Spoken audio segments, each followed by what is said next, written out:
নেই যে কোনো ভরসা হে ভাই মোদের জীবনে। আলহামদুলিল্লাহি রাব্বিল আলামিন আসসালাতু ওয়াসসালামু আলা সাইয়্যিদিল মুরসালিন আম্মা বা'দু ফাউযু বিল্লাহি মিনাশ শাইতানির রাজীম বিসমিল্লাহির রহমানির রহিম আসসালাতু ওয়াসসালামু আলাইকা ইয়া রাসূলুল্লাহ ওয়া আলা আলিকা ওয়া আসহাবিকা ইয়া হাবিবাল্লাহ আসসালাতু ওয়াসসালামু আলাইকা ইয়া নবিয়াল্লাহ ওয়া আলা আলিকা ওয়া আসহাবিকা ইয়া নূরাল্লাহ। মাদানী চ্যানেলের দর্শক শ্রোতা, আলহামদুলিল্লাহ আবারও উপস্থিত হয়েছি এখনই সময় প্রোগ্রাম নিয়ে। যে যেখান থেকে আমাদের অনুষ্ঠান দেখছেন, দূরে কিংবা কাছে, দেশে কিংবা প্রবাসী, সকল দর্শককে জানাই আন্তরিক মোবারকবাদ। আজকের অনুষ্ঠানে দর্শক শ্রোতা ইনশাআল্লাহ তাবারাক ওয়া তাআলা একটি বিষয় নিয়েছি আমরা আলোচনা করার জন্য, নেকির দাওয়াত দেওয়ার জন্য। আপনাদেরকে আজকের বিষয় জানাবো আল্লাহ চাই ইনশাআল্লাহ তাআলা। আর নাতখা ইসলাম ভাই আমাদের সাথে আছেন। আমরা হামদে বারি তাআলা, নাতে রসুলে মকবুল সাল্লাল্লাহু আলাইহি সাল্লাম বা অন্যান্য কালাম মানকাবাত আজকের অনুষ্ঠানে আপনাদেরকে শোনানোর চেষ্টা করব। আজকের বিষয় দর্শক শ্রোতা, ইসলামের চতুর্থ খলিফা, আমরা সবাই তাকে ভালো করে চিনি। আজ ইনশাআল্লাহ তাবারাক ওয়া তাআলা হায়দারে কাররার আলী রাদিয়াল্লাহু তাআলা আনহুর জীবনী নিয়ে আমরা কিছু আলোচনা করার চেষ্টা করব। তার ইশকে রসুল, তার খৌফে খোদা, তার ইবাদত রিয়াজত এবং ইসলামের মধ্যে যে তার অবদান রয়েছে, এই বিষয়গুলো আজ আমরা প্রোগ্রামে জানার চেষ্টা করব, আপনাদেরকে বলারও চেষ্টা করব ইনশাআল্লাহ তাবারাক ওয়া তাআলা। নবী করিম সাল্লাল্লাহু তাআলা আলাইহি ওয়াসাল্লামের আলিশান ফরমান, যে ব্যক্তি আমার উপর একবার দুরূদ শরীফ পাঠ করবে, আল্লাহ তাআলা তার উপরে 10 বার রহমত নাজিল করেন। সাল্লু আলাল হাবিব সাল্লাল্লাহু তাআলা আলা মুহাম্মদ সাল্লাল্লাহু তাআলা আলাইহি ওয়াসাল্লাম। আমরা শুরু করব আহমদ রেজা ভাই থেকে। আহমদ রেজা ভাই আমাদের সাথে আছেন, আমরা কালাম শুনি হামদে বারি তাআলা। এরপর ইনশাআল্লাহ তাআলা নাইমুল হায়দার ভাই আমাদের সাথে আছেন এবং তালিব ভাইও আছেন আমাদের সাথে। আমরা এসব মুবাল্লিগে দাওয়াত ইসলামী থেকে আজকের বিষয় নিয়ে আলোচনা শুনবো। আগে কালাম শ্রবণ করি। জি। সাল্লাল্লাহু আলাইকা ইয়া রাসূলুল্লাহ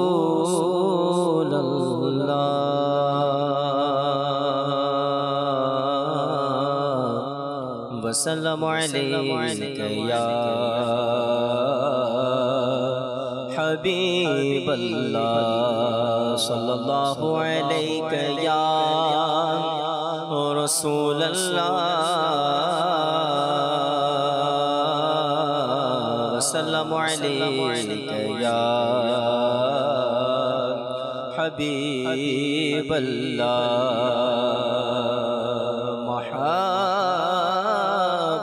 में अपनी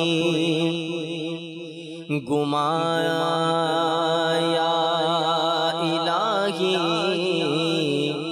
न पाऊं मैं अपना बताया इलाही न पाऊं मैं अपना बताया इलाही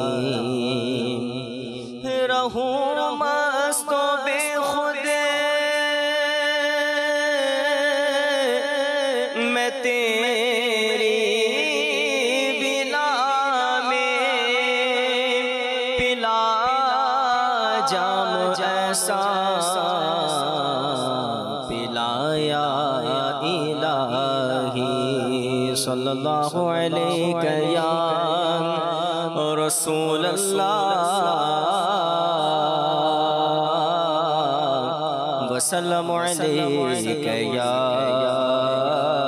हबीब अल्लाह वसल्लमु अलैका या हबीब अल्लाह। আল্লাহু আল্লাহু তুমি অনন্ত, তুমি অনাদি, খোদা তুমি সর্বজ্ঞানী, তুমি অনন্ত, তুমি অনাদি, খোদা তুমি সর্বজ্ঞানী, তোমার সত্তা ঊর্ধ্বে সকলের। ইয়া আল্লাহু ইয়া আল্লাহ, তোমার গুণগান করে সকলে,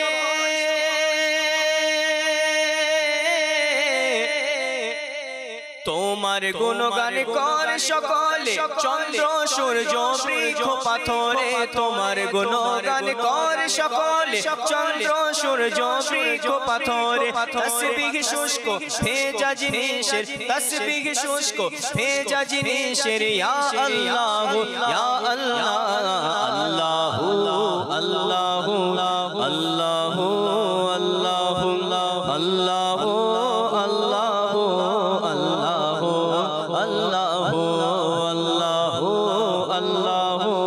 আল্লাহ আল্লাহ আল্লাহ আল্লাহ আল্লাহ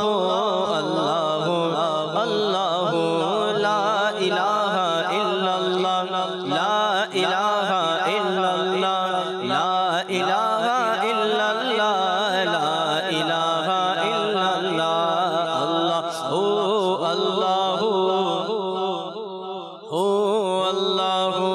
আল্লাহ আল্লাহ আল্লাহ ক্ষমা করো তারিক মওলা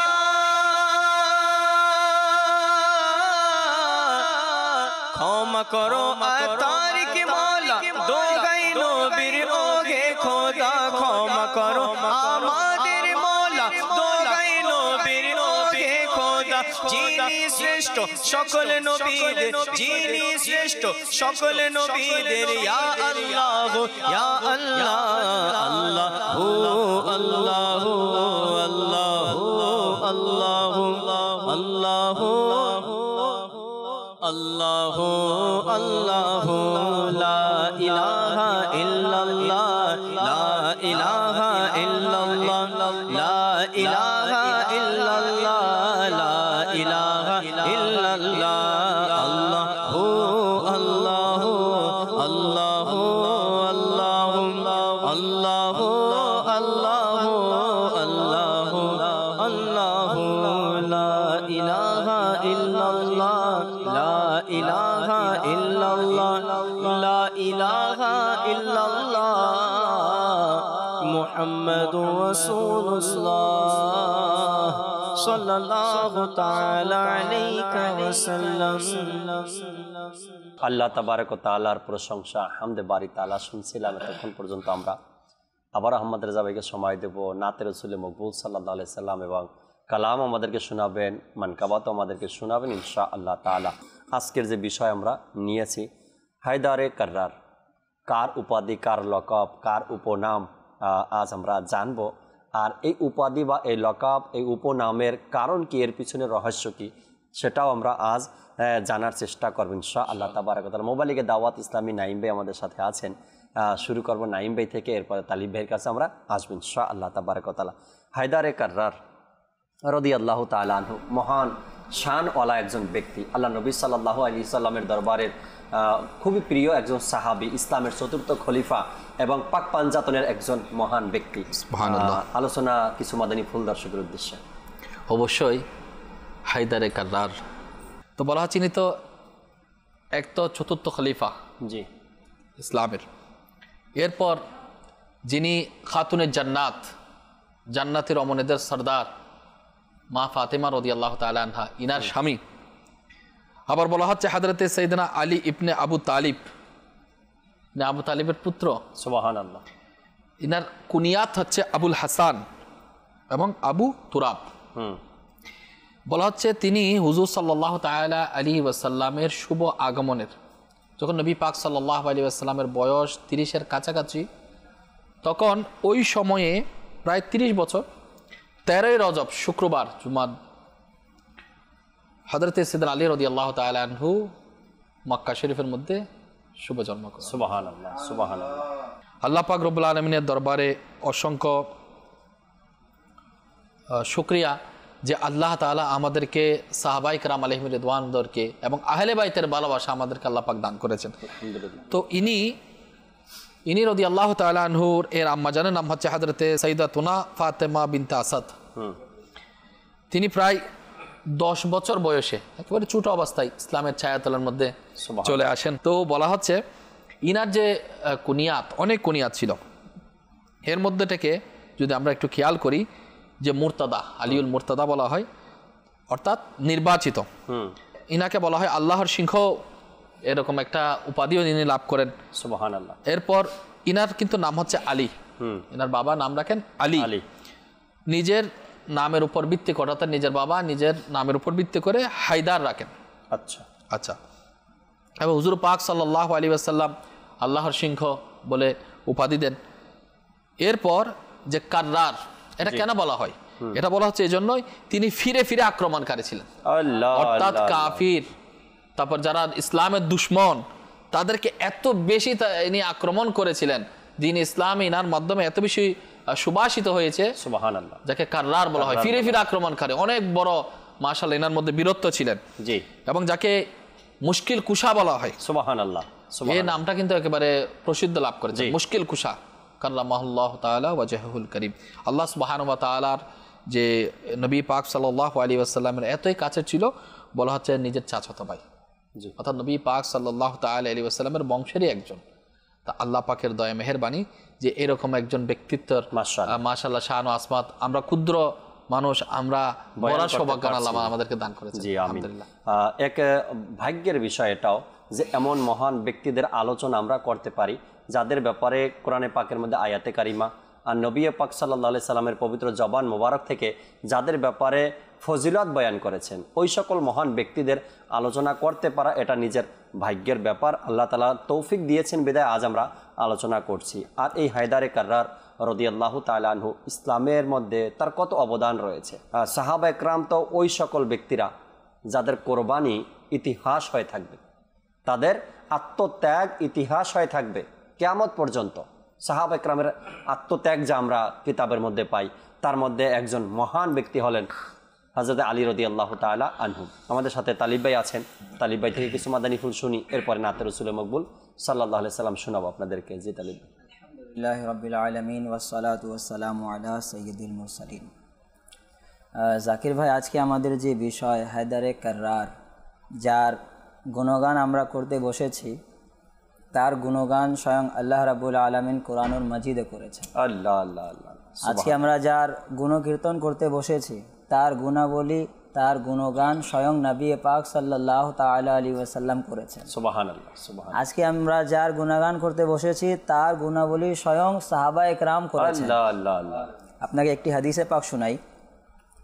আন্না রাসূলুল্লাহি সাল্লাল্লাহু তাআলা আলাইহি ওয়াসাল্লাম আখাযা বিয়াদি হাসানিন ওয়া হুসাইনিন সুবহানাল্লাহ ফাকাল মান আহাব্বানি ওয়া আহাব্বা হাযাইনি ওয়া আবাহুমা ওয়া উম্মাহুমা আল্লাহ আল্লাহ কানা মাইয়া ফি দারাজাতি ইয়াউমাল কিয়ামা। সুবহানাল্লাহ, সুবহানাল্লাহ। আল্লাহর হাবিব সাল্লাল্লাহু আলাইহি ওয়াসাল্লাম বলেন, একদা নবী পাক সাল্লাল্লাহু আলাইহি ওয়াসাল্লাম ইমামে হাসান, ইমামে হুসাইন রাদিয়াল্লাহু তাআলা আনহুমার হাত ধরলেন এবং ইরশাদ করলেন, যে ব্যক্তি আমাকে ভালোবাসে এবং এর সাথে সাথে ইমামে হাসান ইমামে হুসাইনকে ভালোবাসে, জি, এবং এর পিতা মাতা অর্থাৎ ফাতেমাতুজ জাহরা রাদিয়াল্লাহু তাআলা আনহা এবং মাওলা আলী শেরে খুদা কররামাল্লাহু তাআলা ওয়াজহুল করিমকে ভালোবাসে, আল্লাহর হাবিব বলছেন, কানা মাইয়া ফি দারাজাতি ইয়াউমাল কিয়ামা, কিয়ামতের দিন সে আমার সাথে থাকবে। আল্লাহ আল্লাহ আল্লাহ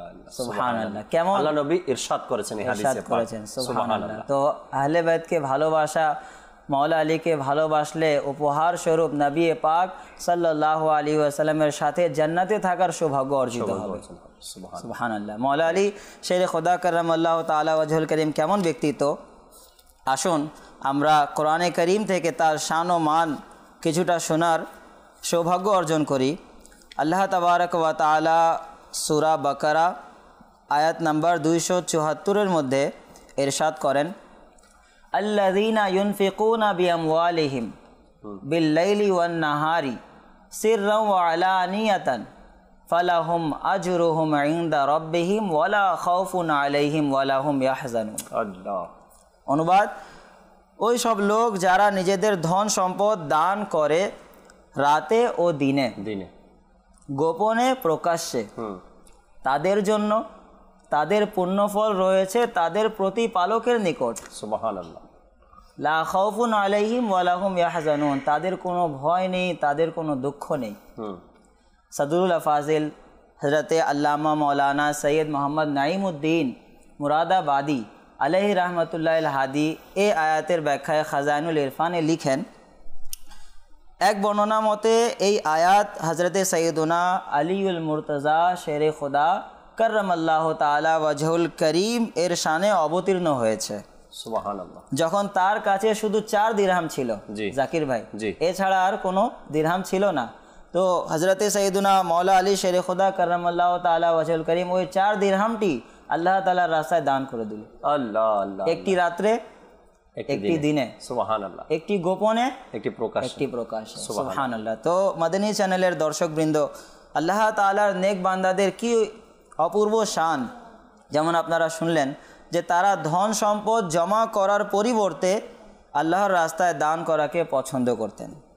আমিরুল মোমিনিন হজরতে সৈয়দনা আলীউল মুর্তজা শের খুদা কররামাল্লাহু তাআলা ওয়াজহুল করিমের নিকট 4টি দিরহামই ছিল না? জি।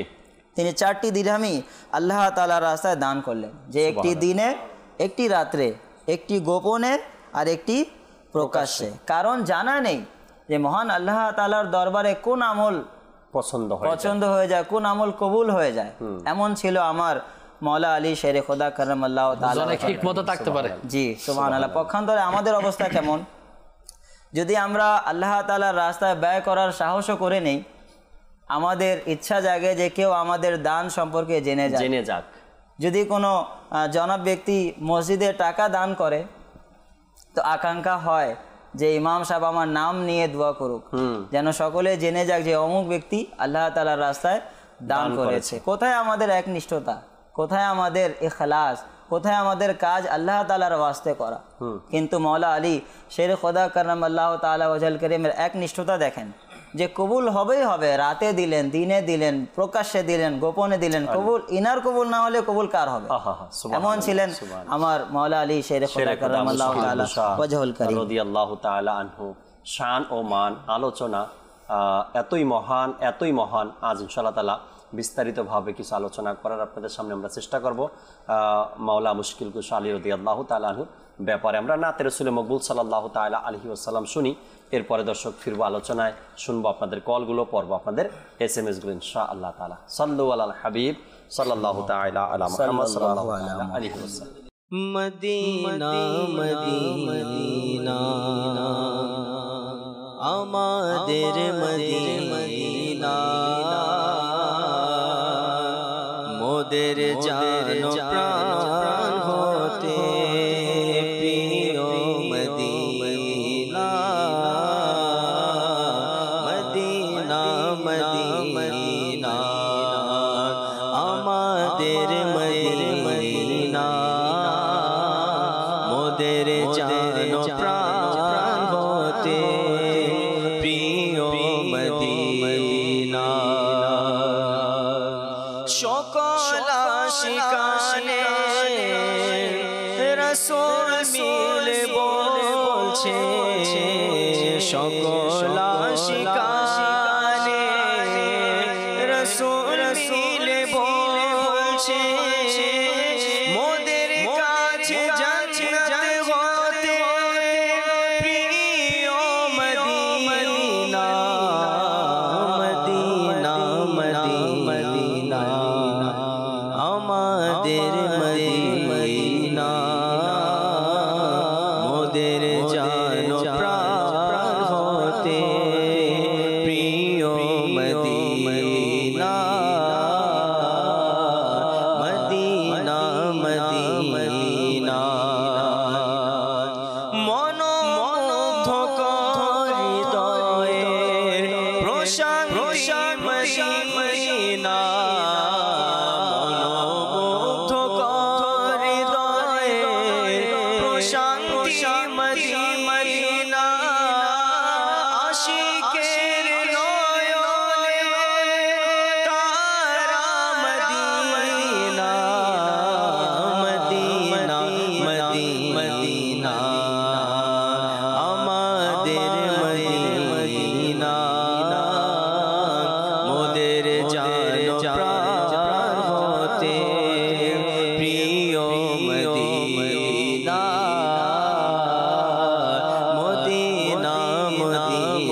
জানো প্রাণ হতে প্রিয় মদিনা মদিনা মদিনা জিয়া পীর মুর্শিদের ওসিলায় আকা জিয়া পীর মুর্শিদের ওসিলায় আকা তার আবার যেন আসে মদিনা মদিনা মদিনা আমাদের মদিনা মোদের জানো প্রাণ হতে প্রিয় Medina Medina Medina Medina Medina আমাদের মদিনা মোদের জানো প্রাণ হতে প্রিয় মদিনা সুবহানাল্লাহ। আসলেই আমাদের জান এবং প্রাণ হতে প্রিয় মদিনা। যারা না গেছে এখন পর্যন্ত তাদের ব্যাকুলতা এক হৃদয়ের অজান্তেই তাদের কান্না চলে আসে সেই প্রিয় মদিনার জন্য।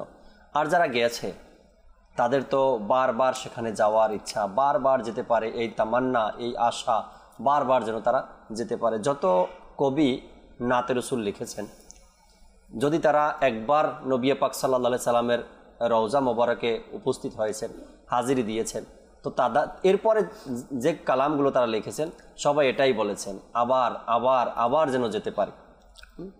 তো একবার গিয়ে সেখানে মন মানে না। হাদিসে পাকের মধ্যে আসছে না কি, মদিনা তো ওই জায়গা যেখানে মুমিনের হৃদয়টা সর্বক্ষণ ছুটতেই থাকে, সুবহানাল্লাহ। ছুটতেই থাকে। ওই জায়গার নাম হলো মদিনা। আর মুমিনের অন্তর হৃদয় সবসময় সেখানে যাওয়ার জন্য বেকুল হয়ে থাকে। আল্লাহ তাবারক ওয়া তাআলা আমাদেরকে এমন কলব, এমন হৃদয় অন্তর দান করুক যেন সবসময় মদিনার প্রেম ভালোবাসা অন্তরে জাগ্রত হতে থাকে, আর আমাদের যাওয়ার জন্য ব্যস্ততা, মন মানসিকতা, বেকুলতা যেন বাড়তে থাকে। আল্লাহ তাআলা সে তৌফিক আমাদেরকে দান করুক। দর্শকের কিছু কল আমাদের সাথে আছে, কলগুলো শুনি, এরপর ইনশাআল্লাহ তাবারক ওয়া তাআলা নাইম ভাই থেকে আবারও শুনবো আজকের বিষয় নিয়ে আলোচনা। জি, কল শুনিয়ে দিন। বরিশাল, আমার নাম মোহাম্মদ কামরুল হাওলাদার। আমি একটি গজল শুনতে চাই, অতি শীতল হাওয়া মদিনারি। আচ্ছা আচ্ছা, অতি শীতল হাওয়া মদিনারি। বরিশাল থেকে কামরুল হাসান ভাই আমাদেরকে কল করেছেন, কালাম শোনাবো, সাথেই থাকুন ইনশাআল্লাহ তাআলা। পরবর্তী কল। ব্রাহ্মণবাড়িয়া বাসুগর থেকে বলছিলাম। রমজানের প্রতিদিনই আমরা এই অনুষ্ঠানটা দেখি, এই অনুষ্ঠানটা আমাদের কাছে অনেক ভালো লাগে। মাশাআল্লাহ, আল্লাহ তাআলা কবুল করে নিক। অনুষ্ঠানের সাথে থাকার জন্য সবসময় শুকরিয়া আদায় করছি, এভাবেই সময় দিবেন ইনশাআল্লাহ তাআলা। পরবর্তী কল। খন্দকার মাহমুদুল ইসলাম, রাজশাহী। আমি একটি গজল শুনতে চাই, সোনার মদিনা প্রাণের মদিনা, সবগুলি তো কিন্তু তোমায় বলতে পারি। আচ্ছা আচ্ছা, আমাদের যাবে সাথে আছেন, শোনাবেন আপনাদেরকে ইনশাআল্লাহ তাবারাক ওয়া তাআলা। জি, পরবর্তী কল। টাঙ্গাইল জেলা ধনবাড়ি থানা থেকে বলছি, হাফেজ মোহাম্মদ শাহপরানুল ইসলাম জিয়াদ বলছিলাম। আমি আপনাদের মাদানী চ্যানেল দেখতেছি, সবসময় দেখি, অনুষ্ঠানগুলো সবচেয়ে ভালো লাগে, অনুষ্ঠান এখনো দেখতেছি। মাশাআল্লাহ, শুকরিয়া সাথে থাকার জন্য। পরবর্তী কল দেন। আমার নাম শামীম, আমার বাড়ি নোয়াখালী। আমি একটা নাত শুনতে চাই, জীবনে হবে কি তোমার দিদার ইয়া রাসূলুল্লাহ। মাশাআল্লাহ, জীবনে হবে কি তোমার দিদার ইয়া রাসূলুল্লাহ। আহমদ রেজা ভাই ইনশাআল্লাহ তাআলা নোট করে নিয়েছেন, আপনাদের কালামগুলো শোনাবেন তিনি। আমরা বিষয় নিয়ে কিছু আলোচনা আরও শুনি নাইম ভাই থেকে। জি নাইম ভাই। আল্লাহ সুবহানাহু ওয়া তাআলার অসংখ্য নেক বান্দা যারা আল্লাহ তাআলার হুকুমে দুনিয়াতে তশরিফ নিয়ে আসেন। যেমন স্বাভাবিকভাবে সবাই তো দুনিয়াতে আসছে, কিন্তু আল্লাহ সুবহানাহু ওয়া তাআলার দ্বীনকে রক্ষা করার জন্য, জি, আল্লাহ সুবহানাহু ওয়া তাআলার দ্বীনকে বাঁচানোর জন্য আল্লাহ তাআলার কিছু নেক বান্দা যারা দুনিয়াতে আল্লাহ সুবহানাহু ওয়া তাআলার হুকুম পালনার্থে আল্লাহ তাআলার পছন্দ নিয়ে হয়ে আল্লাহ তাআলা যাদেরকে জন্মগতভাবে আল্লাহ ওয়ালা হিসেবে দুনিয়াতে প্রেরণ ওলি বানিয়ে পাঠান। তো যত ওলি কামিল রয়েছে তারা তো অবশ্যই তাদের কারামতগুলো সত্য এবং তাদের মধ্যে থেকে শিক্ষণীয় অনেক বিষয় রয়েছে। ইসলামের চতুর্থ খলিফা হযরত সাইয়েদনা আলী রাদিয়াল্লাহু তাআলা আনহু হায়দারে কাররার, সুবহানাল্লাহ, ইনি যেমন ইসলামের প্রতিনিধিত্ব করেছেন, জি, চতুর্থ খলিফার মধ্যে সমাসীন হয়েছিলেন, ঠিক তদ্রূপভাবে ইনার ইবাদত, তাকওয়া, পরহেজগারিতা এবং ইনার বীরত্ব এবং ইনার শাসন আমলের মধ্যে যে একটা ন্যায় পরায়ণতা, সব কিছু কিন্তু সুন্দরভাবে ফুটে উঠেছে। এবং আল্লাহ রসুল সাল্লাল্লাহু আলাইহি ওয়াসাল্লামের অসংখ্য সাহাবায়ে কেরামের এক একটা ধরন ছিল। কেউ আল্লাহ তাআলার দয়াক্রমে মাল ও দৌলত দিয়ে বেসেছিল, আবার অনেকে মাল ও দৌলত দিয়ে কম আছে, কিন্তু আল্লাহ সুবহানাহু ওয়া তাআলা তাদেরকে অন্য জ্ঞানে, অন্য দিক দিয়ে গুণান্বিত করেছে। সুবহানাল্লাহ। তো আলী রাদিয়াল্লাহু তাআলা আনহু মাল ও দৌলত দিয়ে যদিও বা কম থাকতে পারে, কিন্তু আল্লাহ তাআলা দান করার ক্ষেত্রে ইনি এগিয়ে যেতেন। সুবহানাল্লাহ। অর্থাৎ কোনো কিছু যখন কেউ চাইতো দেওয়ার ক্ষেত্রে আল্লাহ রসুল সাল্লাল্লাহু আলাইহি ওয়াসাল্লামকে ফলো করতো, যে দিতে হবে, তো নিজের যা আছে তাই উজাড় করে দিত। এবং ইনার শাসন আমল যদি আমরা দেখি, এত সুন্দর কারামত একবার সংগঠিত হয়েছিল এবং কিছু শিক্ষণীয় বিষয় সেখানে কিন্তু রয়েছে। যেমন এক হাবশী, যে কিনা হযরতে সাইয়েদনা হায়দার কাররার, হযরতে মাওলা আলী কাররামাল্লাহু তাআলা ওয়াজহুল কারীম, ইনাকে খুবই ভালোবাসতেন। তো ঘটনাক্রমে একবার ওই ব্যক্তি চুরি করে ফেললেন। আচ্ছা আচ্ছা, চোর সাব্যস্ত হয়ে গেল। তো লোকের তাকে পাকড়াও করলো, ধরে আমিরুল মুমিনের দরবারে হাজির করলো। মানে এই ব্যক্তি তো আলী রাদিয়াল্লাহু তাআলা আনহুকে ভালোবাসে। তো ভালোবাসাতে এখানে ভালোবাসার জায়গায় যেহেতু চুরি করেছে, যে বিষয় রয়েছে শরীয়তে, তার হুকুম হচ্ছে হাত কর্তন করে দেওয়া। তো মাওলা আলী রাদিয়াল্লাহু তাআলা আনহু যে নির্দেশ দিলেন তার শরীয়তের হুকুম পালন করতে, তার ওই সময় যে হুকুম জারি হয়ে গেছে ওইটা, হাতটা কাটিয়ে দাও, হাত কেটে দিলেন। যখন সে নিজের ঘরের মধ্যে ফিরে যাচ্ছিলেন, এমন সময় হযরতে সাইয়েদনা সালমান ফারসি রাদিয়াল্লাহু তাআলা আনহু এবং ইবনুল কাবাহ জি রাহমাতুল্লাহ আলাইহি, এই দুজনের সাথে সাক্ষাৎ হয়ে গেল। তো ইবনুল কাবাহ তাকে জিজ্ঞেস করলো ওই ব্যক্তিকে, তোমার হাত কে কেটেছে? সে বলল, আমিরুল মুমিনিন হযরত আলী রাদিয়াল্লাহু তাআলা আনহু কেটেছেন। হচ্ছে আশ্চর্য, তুমি সম্মান সহকারে তার নাম উচ্চারণ করছো, আল্লাহ তোমার হাত কেটে দিয়েছে। একদিকে হাতও কেটেছে। স্বাভাবিকভাবে যখন অপরাধ করুক কিংবা অপরাধ নাই করুক, যখন কারো ব্যাপারে যখন কিছু একটা সিদ্ধান্ত চলে আসে, তখন তার মেজাজটা ঠিক থাকে না। কিন্তু আলী রাদিয়াল্লাহু তাআলা আনহুর সম্মান রক্ষা করার ক্ষেত্রে ওই আশিকের কেমন ছিল, যদি ভাই সে চুরে দুষে কি হয়েছে, সে কিন্তু অপরাধী হয়েছে। সে বলতে লাগলো যে প্রশংসা করবো না তো কি করবো, কারণ তিনি তো দয়া করেছেন যে জাহান্নামে অর্থাৎ পরকালে আমাকে শাস্তি থেকে তিনি বাঁচিয়ে দিয়েছেন। অর্থাৎ তিনি ন্যায় প্রতিষ্ঠার মাধ্যমে শাস্তি আমাকে দুনিয়ায় দিয়ে দিয়েছেন। আল্লাহ পাক রব্বুল আলামিন আমাকে তো জাহান্নামের আগুন থেকে রক্ষা করেছেন। এরপর সালমান ফারসি রাদিয়াল্লাহু তাআলা আনহু তাদের উভয়ের কথা শুনলেন এবং আলী রাদিয়াল্লাহু তাআলা আনহুর নিকট এই বিষয়ে আলোচনা করলেন যে ওই ব্যক্তিরা যে চুর করেছে সেই বিষয়তে এরকম ঘটনা আপনার প্রশংসা করতেছে এমন, এবং সে কিন্তু এর মধ্যে খুশি আছে যে আল্লাহ তাআলার হুকুমের উপর, ফায়সালার উপর সে রাজি আছে। আলী রাদিয়াল্লাহু তাআলা ওই গোলামকে ডাকার জন্য নির্দেশ দিলেন, সে যাতে চলে আসে। যখন চলে আসলো, আল্লাহু আকবার, আলী রাদিয়াল্লাহু তাআলা তার হাতের মধ্যে কবজির সাথে লাগিয়ে দিয়ে কি করলেন, একটা রুমাল পেঁচিয়ে দিলেন এবং কি যেন কিছু কাটা হাতের মধ্যে কি যেন পাঠ করলেন। তো পাঠ করার সাথে সাথে অদৃশ্য থেকে আওয়াজ আসলো যে রুমালটা সরাও। কেন? যখন লোকেরা রুমালটা সরাই দিল, দেখা গেল ওই গোলামের কাটা হাতটা জোড়া লাগে গেছে।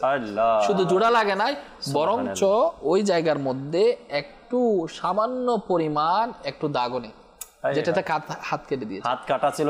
এখানে একটা জিনিস লক্ষ্যের বিষয়, এক তো আলী রাদিয়াল্লাহু তাআলা আনহুর কারামাত প্রকাশ পেয়েছে, আলী রাদিয়াল্লাহু তাআলা আনহুর ন্যায় নিষ্ঠার যে সঠিক বিচার ব্যবস্থা সেটা কিন্তু প্রকাশ পেয়েছে। সুবহানাল্লাহ। এবং আল্লাহ সুবহানাহু ওয়া তাআলার হুকুমকে তারা কিভাবে যথোপযুক্তভাবে যে তারা ব্যবহার করেছেন, তারা যা সেটা মান্য করেছেন, সেটা কিন্তু সুন্দরভাবে ফুটে উঠেছে। যে আমরা কুরবান যাই, তারা পক্ষপাতিত্ব করতো না যে আমাকে ভালোবাসে তাকে ছেড়ে দেওয়া হবে, এমন না। যদিবা তার সাথে যে আলী রাদিয়াল্লাহু তাআলা আনহুকে ভালোবাসতো, ভালোবাসার জায়গায় চুরি করেছে, চুরির শাস্তিও দিয়েছে, এবং আল্লাহ তাআলার হুকুমের ব্যাপারে সন্তুষ্টি থাকার কারণে তাকে সে খুশি করে দিয়েছে, কারণ তার শাস্তি তো সে পেয়ে গিয়েছে। এবার আল্লাহ তাআলার দয়াক্রমে সে কারামাত প্রকাশ হয়ে গেল তার হাত জোড়া লাগবে। সুবহানাল্লাহ। দ্বীন আলী ইসলাম আমাদের কত রাদিয়াল্লাহু সুন্দর। তাআলা আনহু এমন একজন মহান ব্যক্তিত্ব ছিলেন, আল্লাহ তাআলার দয়ায় তার বিনয় এবং নম্রতার ব্যাপারে কিতাবের মধ্যে বলা হয়েছে। আল্লাহ পাক আমাদেরকেও নম্রতা ও বিনয়ের সম্পদ দ্বারা ধন্য করুক। হযরত আলী রাদিয়াল্লাহু তাআলা আনহু সম্পর্কে বর্ণিত রয়েছে, তিনি তার খেলাফতকালে আমিরুল মুমিনিন হওয়া সত্ত্বেও বাজারে তাশরিফ নিয়ে যেতেন। সেখানে কারো কোনো বস্তু পড়ে গেলে তা নিজ হাতে উঠিয়ে দিতেন। কেউ রাস্তা ভুলে গেলে তাকে পথ দেখিয়ে দিতেন। কেউ ভারী মালামাল উঠাতে চাইলে তাকে তা উঠানোর ক্ষেত্রে সাহায্য করতেন। এ ছিল আলী রাদিয়াল্লাহু তাআলা আনহুর নম্রতা। এবং মানুষের সাথে তার যে এক ভালোবাসা ছিল এবং মানুষের সাথে তার যে এক সুসম্পর্ক ছিল। যখনই কোনো ব্যক্তি আসতো তো আলী রাদিয়াল্লাহু তাআলা আনহুর ব্যাপারে পাওয়া যায় কি তিনি রাদিয়াল্লাহু তাআলা আনহু দাঁড়িয়ে তাকে স্বাগত জানাতেন। যখনই কোনো ব্যক্তি আসতো দাঁড়িয়ে স্বাগত জানাতেন এবং তার পাশে বসার ব্যবস্থা করে দিতেন। যদি কোনো ব্যবস্থা কিছু নাও থাকতো তো আলী রাদিয়াল্লাহু তাআলা আনহু হয়তো কিছু নিয়ে আসার জন্য বলতেন, না হয়তো আলী রাদিয়াল্লাহু তাআলা আনহু দাঁড়িয়ে দাঁড়িয়ে তার সাথে কথা বলতেন। হ্যাঁ, এরপরে যে সমস্যা নিয়ে আসতো কোনো ব্যক্তি এই সমস্যাকে সমাধান করে দিতেন। আর যদি সমাধান করতে না পারতেন তো কোনো লোক পাঠিয়ে দিতেন ওই ব্যক্তির সাথে যে তার সাথে চলে যাও, গিয়ে সমস্যার সমাধান করে আসো।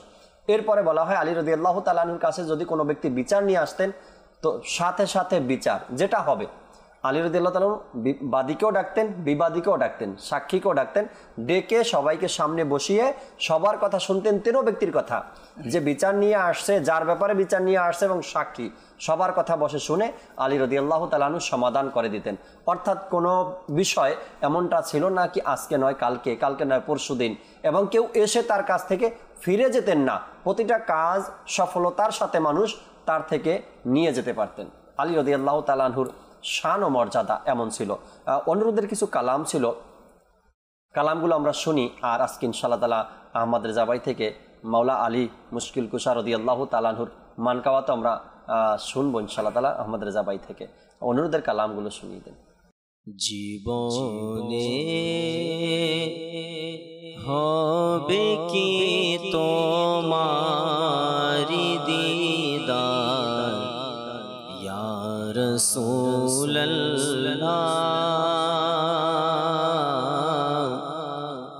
এ আশায় রয়েছি আমি গুনাহগার ইয়া রাসূলুল্লাহ, এ আশায় রয়েছি আমি গুনাহগার ইয়া রাসূলুল্লাহ। জগতে যে দিকে তাকাই দরদি আর তো কেহ নাই। জগতে যে দিকে তাকাই দরদি আর তো কেহ নাই। তুমি তো দো জাহানেরি সরদার ইয়া রাসূলুল্লাহ, তুমি তো দো জাহানেরি সরদার ইয়া রাসূলুল্লাহ। জীবনে হবে কি তোমারি দিদার ইয়া রাসূলুল্লাহ, এ আশায় রয়েছি আমি গুনাহগার ইয়া রাসূলুল্লাহ। या अलीउल मुर्तज़ा मौला अली मुश्किल कुशा, आप हैं शेर खुदा मौला अली मुश्किल कुशा। या अलीउल मुर्तज़ा मौला अली मुश्किल कुशा, आप हैं शेर खुदा मौला अली मुश्किल कुशा।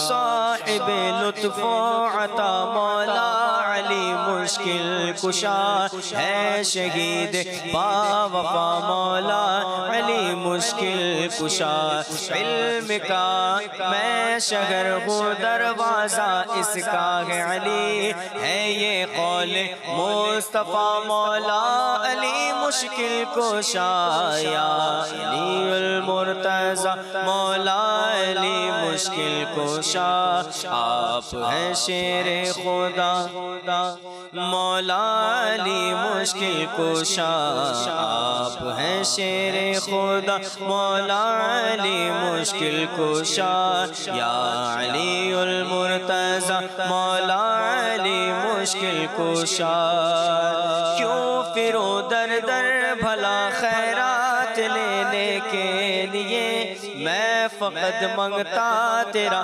मौला अली मुश्किल कुशा भीख लेने के लिए दरबार में मंगता तेरा लेके कशकोला गया मौला अली मुश्किल कुशा या अली उल मुर्तजा मौला अली मुश्किल कुशा आप हैं शेरे खुदा मौला अली मुश्किल कुशा कीजिए हक से दुआ ईमान पर हो खात्मा खैर से अत्तार का मौला अली मुश्किल कुशा या अली उल मुर्तजा मौला अली मुश्किल कुशा आप हैं शेरे खुदा मौला अली मुश्किल कुशा या अली उल मुर्तजा मौला अली मुश्किल कुशा आप हैं शेरे खुदा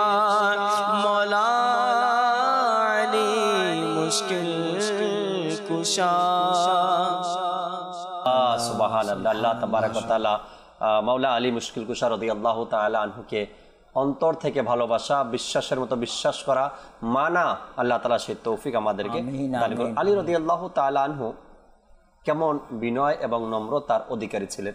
তালিব ভাই, একবার আলী রাদিয়াল্লাহু তাআলা আনহু তিনি আমিরুল মুমিনিন, কিন্তু ঘরের বাজার করার জন্য কিছু দরকার হলে নিজে বাজারে যেতেন, ব্যাগ বহন করতেন।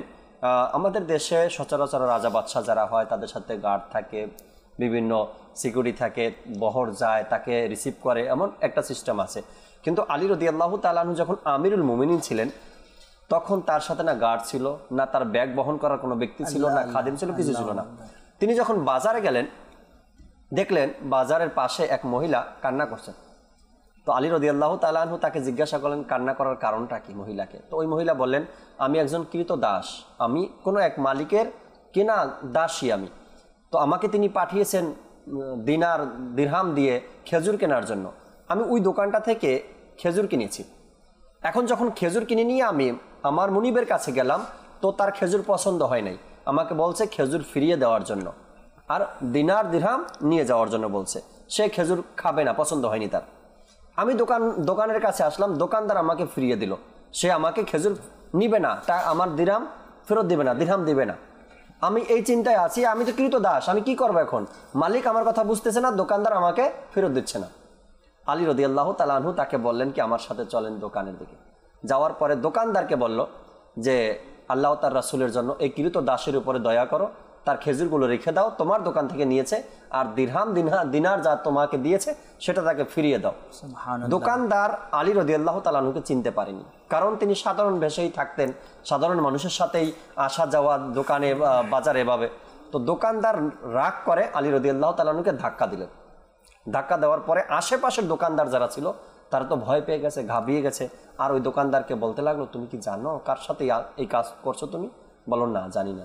এই তো আমিরুল মুমিনিন, যার শাসন আমল চলে, এই তো আমিরুল মুমিনিন, তুমি তাকে ধাক্কা দিয়েছো। ওই দোকানদার ভয় পেয়ে ওই মহিলা থেকে খেজুর নিয়ে নিল, তার দিরহামগুলো তাকে ফিরিয়ে দিল। এরপর আলী রাদিয়াল্লাহু তাআলা আনহুর কাছে গেলেন আর বলেন, আলী যে আমার ভুল হয়ে গেছে, আমি বুঝতে পারিনি, আমি চিনতে পারিনি যে আপনিই আমাদের বর্তমান সময়ের শাসক, অর্থাৎ আপনিই আমিরুল মুমিনিন। আলী রাদিয়াল্লাহু তাআলা আনহু তাকে কিচ্ছু বললেন না, শুধু দুইটা শব্দ বললেন, তুমি যদি আমাকে রাজি খুশি করতে চাও তবে এখন থেকে মানুষের হকের প্রতি তুমি খেয়াল রাখো। মাফ তো করেই দিলেন, কিন্তু তার থেকে নেকির ওয়াদা নিয়ে নিলেন যে তুমি আর কখনো এমন কাজ করবে না, মানুষের হক তুমি নষ্ট করবে না, এমন ছিল মাওলা আলী রাদিয়াল্লাহু তাআলা আনহু, তার ব্যাপারে পাওয়া যায়। আর সিদ্দিক আকবর রাদিয়াল্লাহু তাআলা আনহুর যে শানের কথা তো শুনি, আর তিনি কি বলেন, সিদ্দিক আকবর প্রথম খলিফা ইসলামের, আর তিনি আলী রাদিয়াল্লাহু তাআলা আনহুর ব্যাপারে কি বলেন, যখনই আলী রাদিয়াল্লাহু তাআলা আনহুকে দেখতেন তাকিয়ে থাকতেন, এক পলকে তাকিয়ে থাকতেন। মা আয়েশা সিদ্দিকা তয়্যিবা তাহেরা রাদিয়াল্লাহু তাআলা আনহা জিজ্ঞাসা করলেন, একটা কথার উত্তর তো দেন আব্বাজান, যখনই আপনি আলী রাদিয়াল্লাহু তাআলা আনহুকে দেখেন তার দিকে এক পলকে তাকিয়ে থাকেন, তার কারণটা কি? তখন সিদ্দিক আকবর রাদিয়াল্লাহু তাআলা আনহু যে উত্তর দিলেন, তিনি বলেন যে হে আমার কন্যা, আমি আল্লাহ পাকের সর্বশেষ নবী রাসূল হাশেমি সাল্লাল্লাহু আলাইহি সাল্লামকে ইরশাদ করতে শুনেছি, নিশ্চয়ই আলীর চেহারার দিকে তাকানো ইবাদত।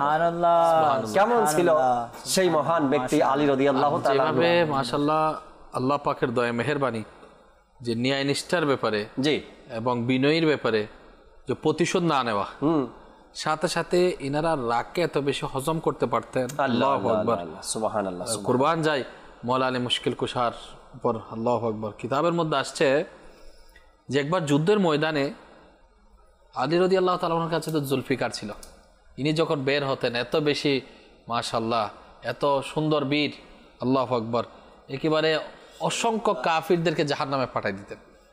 তো ঘটনাক্রমে একবার একজন কাফিরের উপর হামলা করলো, তো কাফিরকে ধরে ফেললো, ধরার পরে আলী রাদিয়াল্লাহু তাআলা আনহু তাকে এখন কি করে দিবে, শেষ করে দিবে, জাহান্নামে পাঠিয়ে দিবে, এই অবস্থা। তো ওই সময়, যে সময় ছুরি চালাবে, এমন সময় সে মাওলা আলী মুশকিল কুশা হায়দারে কাররার আলী রাদিয়াল্লাহু তাআলা আনহু এর শরীরের মধ্যে থুতু নিক্ষেপ করলেন। যে সময় ছুরি চালাবে সেই সময় থুতু নিক্ষেপ করে ফেললেন।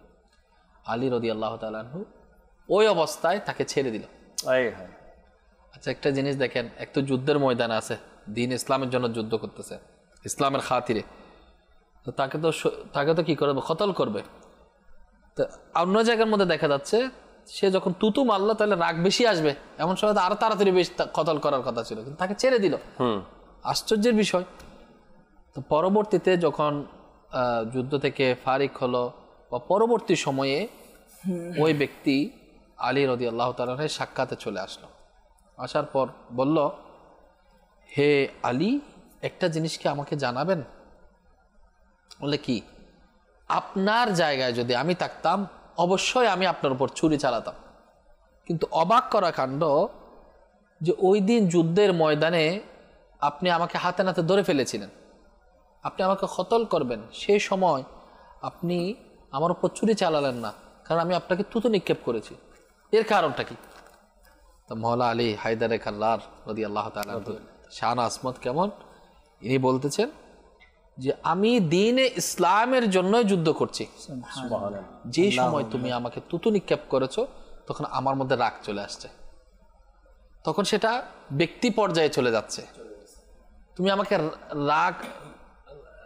রাগান্বিত করে ফেলছো থুতু নিক্ষেপ করার কারণে। তো আমার যখন রাগ চলে আসছে, আমার জাতের উপর আসছে, তখন আমি যদি কতল করি সেটা কি দ্বীন ইসলামের জন্য? ওই রাগটা যখন আমি তখন যদি প্রয়োগ করি তবে সেটা আমার জাতের উপরে যদি সেটা হত্যাকাণ্ডের মধ্যে চলে যায়, তো আমি নিজেকে নিজের রাগকে কন্ট্রোল করেছি।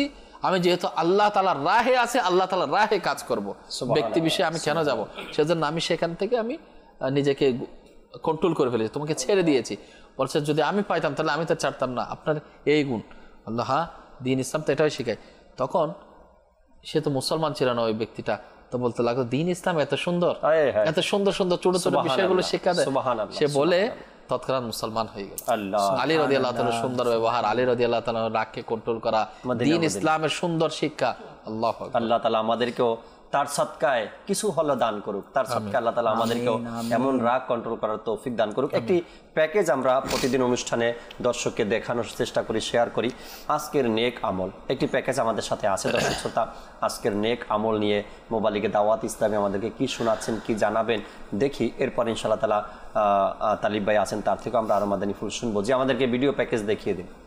সাল্লু আলাল হাবিব সাল্লাল্লাহু তাআলা আলা মুহাম্মদ সাল্লাল্লাহু তাআলা আলাইহি ওয়াসাল্লাম। দর্শকবৃন্দ, উপস্থিত হয়েছি অনুষ্ঠান এখনই সময়ের মধ্যে। আর আজকের সেগমেন্ট ৭২ নেক আমল। নেক আমল সম্পর্কে একটি বিষয় আমরা আজকে জানার চেষ্টা করব। আজকে আমরা যে নেক আমল সম্পর্কে জানব তা হচ্ছে নেক আমল রিসালার ১৯ নাম্বার নেক আমল। এই নেক আমলের মধ্যে কি বলা হয়েছে আসুন শ্রবণ করি।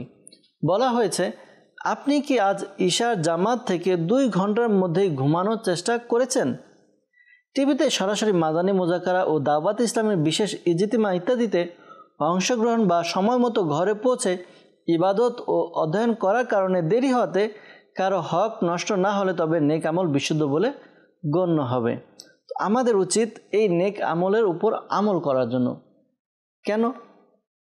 এখানে বলা হয়েছে আপনি কি আজ ঈশার জামাতের 2 ঘন্টার মধ্যে ঘরে পৌঁছে গিয়ে ঘুমিয়ে গিয়েছে কিনা।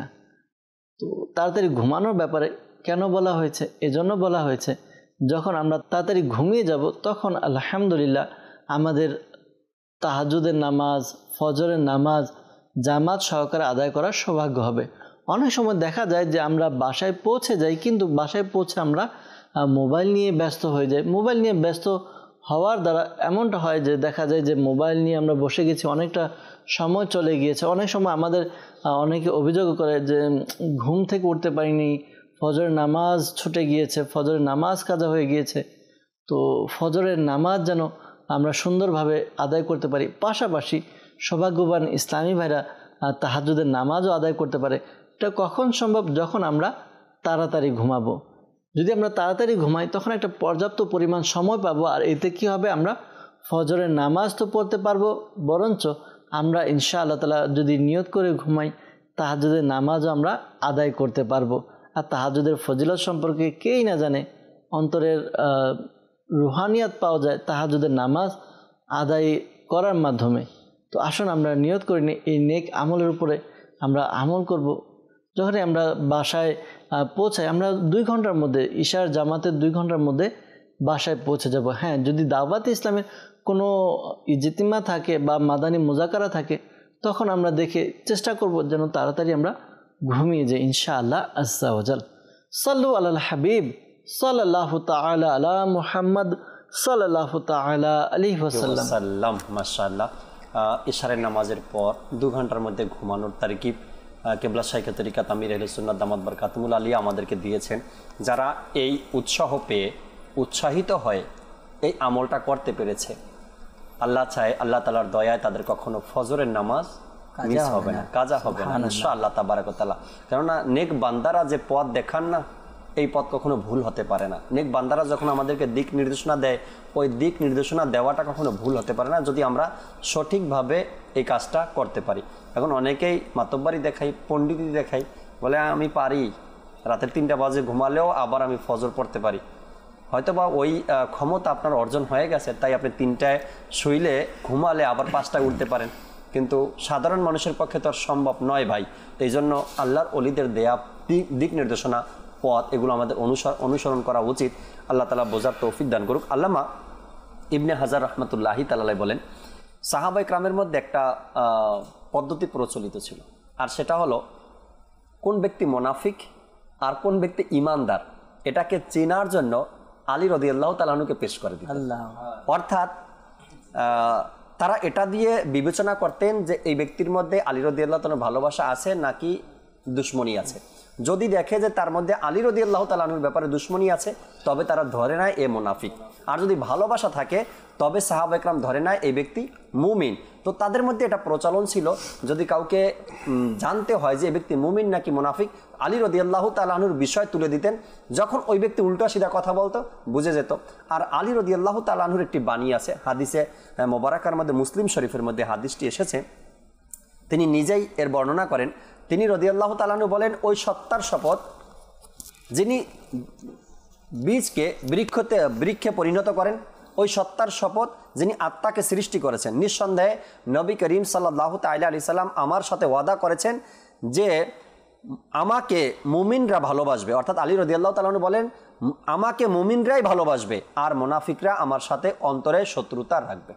অর্থাৎ মুমিনরা আলী রাদিয়াল্লাহু তাআলা আনহুকে ভালোবাসবে আর মুনাফিক যারা তাদের অন্তরে তার ব্যাপারে শত্রুতা থাকবে।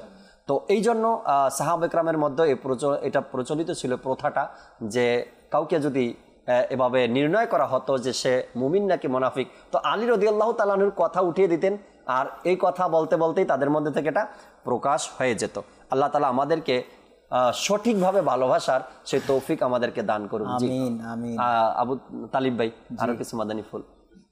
আলহামদুলিল্লাহ, মাওলা আলী শেরে খোদা ইসলামের চতুর্থ খলিফা রাদি আল্লাহ তাআলা আনহুর যদি জ্ঞান সম্পর্কে আলোচনা না হয় তাহলে আলোচনাই বা কী হলো। তিনি তার জ্ঞান কতটুকু ছিল, তিনি কতটুকু জ্ঞানের আলোয় আলোকিত ছিলেন। আসুন নবী পাক সাহেবুল আওলাক সাইয়াহ আফলাক হুজুর সাল্লাল্লাহু তাআলা আলাইহি ওয়া আলিহি ওয়াসাল্লামের হাদিস দ্বারা আমরা জানতে পারি, শুনতে পারি। আল্লাহর হাবিব সাল্লাল্লাহু আলাইহি ওয়াসাল্লাম ইরশাদ করেন, আনা মদিনাতুল ইলমি ওয়া আলিয়ুন বাবুহা। সুবহানাল্লাহ। বলেন যে আমি হলাম জ্ঞানের শহর আর আলী তার দরজা। অন্যত্র আল্লাহর হাবিব সাল্লাল্লাহু আলাইহি ওয়াসাল্লাম ইরশাদ করেন, আনা দারুল হিকমতি ওয়া আলিয়ুন বাবুহা। শুধু জ্ঞান না, বরং আমি হলাম জ্ঞানের ঘর, আমি হলাম হিকমতের ঘর, আর আলী হলো তার দরজা। সুবহানাল্লাহ সুবহানাল্লাহ।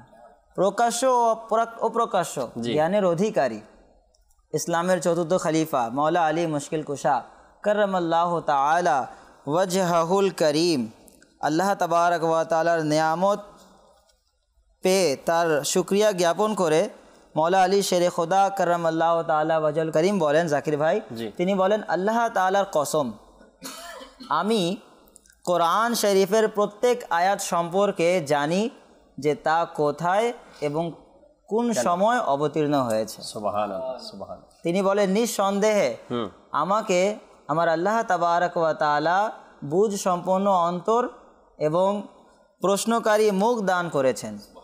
মাওলা আলী শেরে খোদা কররামাল্লাহু তাআলা ওয়াজহুল করিম বলেন, যদি আমি চাই তবে সূরা ফাতিহার তাফসীর দ্বারা 70টি উট ভর্তি করে দিতে পারি। অর্থাৎ তার তাফসীর লিখতে লিখতে এত রেজিস্টার বা ভলিউম তৈরি হয়ে যাবে যে 70টি উটের বোঝা হয়ে যাবে। আল্লাহু আকবার, সুবহানাল্লাহ। হযরতে সৈয়দনা ফারুক আজম রাদি আল্লাহ তাআলা আনহু ইসলামের দ্বিতীয় খলিফা, তিনি ইরশাদ করেন, মাওলা আলী শেরে খোদা কররামাল্লাহু তাআলা ওয়াজহুল করিমের এমন 3টি মর্যাদা অর্জিত হয়েছে যে যদি সেগুলো থেকে একটি আমার নসিব হয়ে যেত তাহলে আমার নিকট লাল উট থেকেও অধিক প্রিয় হতো। সুবহানাল্লাহ। লাল উট, আরব দেশে ওই সময় তো গাড়ির প্রচলন ছিল না, উটের মধ্যে মানুষেরা আপনার চলাচল করতো। তো সবচেয়ে বেশি দামি যে গাড়ি ছিল সেটি হলো লাল উট। তো মাওলা আলী শেরে খোদা কররামাল্লাহু তাআলা ওয়াজহুল করিমকে এমন 3টি বিশেষত দান করা হয়েছে যে ফারুকে আজম ইসলামের দ্বিতীয় খলিফা, তিনি বলছেন যে যদি আমাকে একটি আল্লাহ তাআলা দিয়ে দিতেন তাহলে আমাকে লাল উটের চেয়েও বেশি প্রিয় হতো। এটা ছিল ভালোবাসার এক বাণী, তাই না? সুবহানাল্লাহ। সেই 3টি কি বিষয়? তিনি বলেন, আল্লাহ তাআলার প্রিয় হাবিব রাসূলুল্লাহ সাল্লাল্লাহু আলাইহি ওয়াসাল্লাম নিজের শাহজাদি হযরতে ফাতেমাতুজ জাহরা রাদিয়াল্লাহু তাআলা আনহাকে তার সাথে বিবাহ দিয়েছে। সুবহানাল্লাহ। একটি বিশেষত্ব। 2 নম্বর, তার বাস স্থান প্রিয় নবী সাল্লাল্লাহু আলাইহি ওয়াসাল্লামের সাথে মসজিদে নববীতে ছিল। সুবহানাল্লাহ। যা একমাত্র তারই জন্য মসজিদে বিশেষ কিছু হালাল ছিল যা শুধু তারই অংশ ছিল আর অন্য কারোর জন্য ছিল না। 3 নম্বর বিশেষত যে খায়বার যুদ্ধে তাকে ইসলামের পতাকা দান করা হয়েছিল। সুবহানাল্লাহ সুবহানাল্লাহ। আলীউল মুর্তজা কররামাল্লাহু তাআলা ওয়াজহুল করিম এর শানের কথা কি বলা যায় যে দেখেন, মাওলা আলী শেরে খোদার শানে ফারুক আজম ইসলামের দ্বিতীয় খলিফা, তিনি তার ভাগ্যের উপর ঈর্ষা করেছেন, কিন্তু এটার উদ্দেশ্য এটা নয় যে ফারুক আজম থেকে মাওলা আলী শানের মধ্যে কি বেড়ে গিয়েছেন। না, মাওলা আলী শেরে খোদা কররামাল্লাহু তাআলা ওয়াজহুল করিমের শান তো অনেক উচ্চ, কিন্তু তার চেয়ে উচ্চ হচ্ছে ইসলামের দ্বিতীয় খলিফা ফারুকে আজম রাদিয়াল্লাহু তাআলা আনহু, যার যেভাবে নবী করিম সাল্লাল্লাহু আলাইহি সাল্লাম যাকে যেভাবে দায়িত্ব দিয়েছেন আমাকে ওইভাবেই মানতে হবে। জি জাকির ভাই, ইসলামের দ্বিতীয় খলিফাকে ইসলামের দ্বিতীয় খলিফাই বলতে হবে, ইসলামের তৃতীয় খলিফাকে তৃতীয় খলিফা বলতে হবে, আর চতুর্থ খলিফাকে চতুর্থ খলিফাই বলতে হবে। কেবলা শাইখে তরিকাত আমির আহলে সুন্নাত এই বিষয়ে আমাদেরকে তারগিব দেন যে যখন আমরা সিদ্দিক আকবর রাদিয়াল্লাহু তাআলা আনহুর নাম নিব তো আমরা যেন এভাবে বলি ইসলামের প্রথম খলিফা সিদ্দিক আকবর রাদিয়াল্লাহু তাআলা আনহু, যাতে করে ভবিষ্যৎ প্রজন্ম যারা আসতেছে তাদের মধ্যে যেন এটা নিয়ে কোনো দ্বিধাদ্বন্দ্ব না হয় যে কে বড় কে ছোট, ইসলামের দ্বিতীয় খলিফা, ইসলামের তৃতীয় খলিফা, চতুর্থ খলিফা, এভাবে বলে বলে আমরা যদি বলতে থাকি তবে ইনশাআল্লাহ তাআলা সাধারণ মানুষ এবং ভবিষ্যৎ প্রজন্ম যারা আছে তাদের মধ্যে প্রচলন হয়ে যাবে হ্যাঁ ইসলামের প্রথম খলিফাকে, দ্বিতীয় খলিফাকে, তৃতীয় এবং চতুর্থকে। এই ব্যাপারে কিন্তু নবী পাক সাল্লাল্লাহু আলাইহি ওয়াসাল্লাম সুন্দরভাবে একটা সুন্দর বাণী ইরশাদ করেছেন। সুবহানাল্লাহ, সুবহানাল্লাহ। এটা কিন্তু একজন অপরজনের সাথে এত বেশি সুন্দর বন্ধনে আবদ্ধ ছিল যেটা দ্বীন ইসলামকে যেন একেবারে সুরক্ষিত রেখেছেন, সুবহানাল্লাহ, এবং স্মার্ট রেখেছেন। জি। হযরত সাইয়েদনা আব্দুল্লাহ ইবনে মাসউদ রাদিয়াল্লাহু তাআলা থেকে বর্ণিত যে আমাদের প্রিয় আকা হুজুর নূর সাল্লাল্লাহু তাআলা আলাইহি ওয়াসাল্লাম সুন্দর ইরশাদ করেছেন। কেমন বাণী? অর্থাৎ আমি জ্ঞানের শহর, সুবহানাল্লাহ, আবু বকর তার ভিত্তি, ওমর তার দেওয়াল, আর উসমান তার ছাদ, এবং আলী রাদিয়াল্লাহু তাআলা তার দরজা। আমরা তো জানি এটা যে আমি জ্ঞানের শহর, আলী তার দরজা। এটা একটা হাদিস শরীফ আছে তার যে বলছে আমি জ্ঞানের শহর, আবু বকর তার ভিত্তি, ফাউন্ডেশন, ওমর রাদিয়াল্লাহু তাআলা দেওয়াল, প্রাচীর, হ্যাঁ, আর উসমান রাদিয়াল্লাহু তাআলা ছাদ, আর আলী তার দরজা। প্রবেশ করতে হলে আলীর দরজা দিয়ে প্রবেশ করতে হয়। তাইলে একটা বিল্ডিং কে কভার করার জন্য যেমন একটা যদি অসম্পূর্ণ থেকে যায় তাহলে যেমন কেমন নিরবিচ্ছিন্ন দেখা যায়, তো দ্বীন ইসলামের সৌন্দর্য যদি আমি দেখতে চাই তাহলে খোলাফায়ে রাশেদিনের এই 4 জন খলিফাকে যদি আমরা যদি একত্রিত করি তাহলে এদের মাধ্যমে কিন্তু সুন্দর ইসলাম ফুটে উঠেছে। সুবহানাল্লাহ। আর জাকির ভাই এটাও আমি বলতে চাই যে নাইম ভাই যে হাদিসটা বললেন যে নবী পাক বলেছেন আমি জ্ঞানের শহর, জি, আবু বকর তার ভিত্তি আসাসুহা, আর ফারুকে আজম হচ্ছে তার দেয়াল হিতানুহা, আর উসমান গনি হচ্ছে তার ছাদ, আর মাওলা আলী হচ্ছে বাবুহা। তো এই হাদিস যখন আমি পড়ছিলাম তখন ভাবলাম যে দেখেন যখন একটি বিল্ডিং নির্মাণ করা হয়, একটি বিল্ডিং তৈরি করা হয় তখন সর্বপ্রথম কি করা হয়, জায়গাটা কেনা হয়, এরপরে কি করা হয়, তার ভিত্তি করা হয়। দেখেন সিরিয়াল টু সিরিয়াল, প্রথমে জায়গা, প্রিয় নবী বললেন আমি জ্ঞানের শহর, জায়গা চলে আসছে, এরপরে আসাসুহা, এরপরে ভিত্তি করা হয় সেই বিল্ডিং এর, এরপরে কি হিতানুহা, তার দেয়াল দেয়া হয়, এরপরে কি সাকফুহা, ছাদ দেয়া হয়, এরপরে কি তার দরজা দেয়া হয়। আর নবী পাক সাল্লাল্লাহু আলাইহি ওয়াসাল্লাম ভিত্তি বলেছেন কাকে, সিদ্দিক আকবর রাদিয়াল্লাহু তাআলা, তার দেয়াল কাকে বলেছেন, ফারুকে আজমকে, এরপরে বলেন ওসমান গনি ছাদ। অর্থাৎ যখন আপনি বিল্ডিং নির্মাণ করুন প্রথমে আপনি জায়গা নেবেন, এরপরে ভিত্তি, এরপরে দেয়াল, এরপরে ছাদ, এরপরে দরজা। সুবহানাল্লাহ। এই হলো আমার ফারুক আমার সিদ্দিক আকবর রাদিয়াল্লাহু তাআলা আনহুর শান, ফারুকে আজম, ওসমান গনি, মৌলা আলী রাদিয়াল্লাহু। সুবহানাল্লাহ, সুবহানাল্লাহ। चारों हमदम है एक जान के दिल तेरे, चारों हमदम है एक जान के दिल, अबू बकर फारूक उस्मान अली है, अबू बकर फारूक उस्मान अली है, अबू बकर फारूक उस्मान अली है। তাআলা সাহাবা ইকরামের ভালোবাসা আমাদের অন্তরে দান করুক, বিদ্বেষ নয় ভালোবাসা যেন আমরা অন্তরে রাখতে পারি, আল্লাহ তাআলা সে তৌফিক আমাদেরকে দান করুক। কিবলা শাইখে তরিকাত আমির আহলে সুন্নাত দামাত বারকাতুহুল আলিয়া যে মাদানী মুজাকারায় অসংখ্য বিষয় নিয়ে কথা উঠে যায়, যেহেতু সাধারণ ইসলাম ভাইদের পক্ষ থেকে প্রশ্ন আসে, প্রশ্নের উত্তর দিতে গিয়ে বিভিন্ন বিষয়গুলো আলোচনা হয়, তার মধ্যে সবচাইতে বেশি দীর্ঘ সময় ধরে বা ডিটেলস বিস্তারিতভাবে যে আলোচনা হয়েছে সোশ্যাল মিডিয়া নিয়ে। সোশ্যাল মিডিয়া এমন একটা বিষয়, সেখানে ভালো কিছু হলেও পাবলিকের কাছে চলে যায়, খারাপ কিছু হলেও পাবলিকের কাছে চলে যায়। তো আমরা যারা সাধারণ মানুষ আছি আমরা সোশ্যাল মিডিয়াকে কোন দৃষ্টিতে দেখি, কিভাবে দেখি? অনেকেই অনেকভাবে দেখে, কিন্তু আমাদের সর্বপ্রথম তো কিবলা শাইখে তরিকাত আমির আহলে সুন্নাত দামাত বারকাতুহুল আলিয়া এটাই ইরশাদ করছেন কি আমরা যেন সোশ্যাল মিডিয়া থেকে নিজেকে বিরত রাখি। যদি বিরত রাখতে না পারি হয়তোবা আজ না হয় কাল এই সোশ্যাল মিডিয়ার মাধ্যমে গুনাহের দিকে ধাবিত হওয়ার সম্ভাবনা থাকে। এরপরে বলা হয়েছে যে সোশ্যাল মিডিয়ার ব্যবহারের ব্যাপারে সময় নষ্ট হচ্ছে, সোশ্যাল মিডিয়া থেকে খারাপ কিছু চোখের সামনে, আপনি না চাইতেও খারাপ দৃশ্য চলে আসবে, বেহায়াপনা চলে আসবে, আপনি না চাইতেও। এরপরে সোশ্যাল মিডিয়া এর কারণে মানুষ বদ আকিদাও শিখে নেয়, খারাপ আমল শিখে নেয় এবং সময় নষ্ট করে দেয়। এবং একটা কিছু হলেই, ছোটোখাটো কোনো একটা প্রবলেম হয়েছে, যে কোনো বিষয় একটু কষ্ট পেয়েছে, তো একটা স্ট্যাটাস দিয়ে দিল সোশ্যাল মিডিয়াতে, আজ আমার মন ভালো নেই, বা আমাকে কেউ কষ্ট দিয়েছে, আমাকে দুঃখ দিয়েছে, বা আমি পেরেশানির মধ্যে আছি, বাস কিছু হলেই বা সোশ্যাল মিডিয়াতে এটা পোস্ট করা হয়ে গেছে। তো আমিরুল সুন্নাত দামাত বারকাতুহুল আলিয়া বলেন, আপনার ধৈর্য কোথায় গেল, আপনার সবর কোথায় গেল, শুকরিয়া কোথায় গেল, আল্লাহর ভয় কোথায় গেল? এখন বাস যে কোনো বিষয়ে আপনি কষ্ট পেয়েছেন, সোশ্যাল মিডিয়াতে এটা পোস্ট করে দিয়েছেন, তো ধৈর্য কোথায় গেল? ঘর থেকে, মা বাবা থেকে, বড় ভাই থেকে কোনো একটু কথা আপনাকে বলা হয়েছে, তো আপনি বাস সোশ্যাল মিডিয়াতে পোস্ট করা শুরু করে দিলেন। তো আপনার যে ধৈর্য সবরের পরীক্ষা নেওয়া হচ্ছে, সেটা আপনার কোথায় গেল? এই জন্য সর্বপ্রথম এটাই বলা হয়েছে, সোশ্যাল মিডিয়া থেকে যেন আমরা বিরত থাকি, না হয়তো একদিন না একদিন গুনাহের মধ্যে ফেসে যাওয়ার সম্ভাবনা রয়েছে এই সোশ্যাল মিডিয়া। তার কারণ এভাবে ইরশাদ করেছেন আমিরুল সুন্নাত, ঘর বন্ধ, ঘরের দরজা লক করা আছে, ঘরের মধ্যে আমি একা, কেউ নেই। এখন সোশ্যাল মিডিয়াতে কি আছে, কি চলছে, আপনি নিজেই ভালো জানেন। এই জন্য বলেন আমিরুল সুন্নাত, প্রথম তো আমরা এটাই চেষ্টা করি সোশ্যাল মিডিয়া থেকে নিজেকে বাঁচানোর জন্য। এরপরে এই সকল কাজগুলো সময় নষ্ট না করি আমরা, এবং যখনই সময় পাই সোশ্যাল মিডিয়া নিয়ে না বসে ধর্মীয় কিতাব নিয়ে বসে যায়, ফয়জানে সুন্নাত নিয়ে বসে যায়, সিরাতে মোস্তফা নিয়ে বসে যায়, ফয়জানে নামাজ নিয়ে বসে যায়, নামাজের আহকাম নিয়ে বসে যায়, যাতে করে ধর্মীয় জ্ঞান আমরা অর্জন করতে পারি এবং এই ধর্মীয় জ্ঞান আবার কাজেও লাগাতে পারি।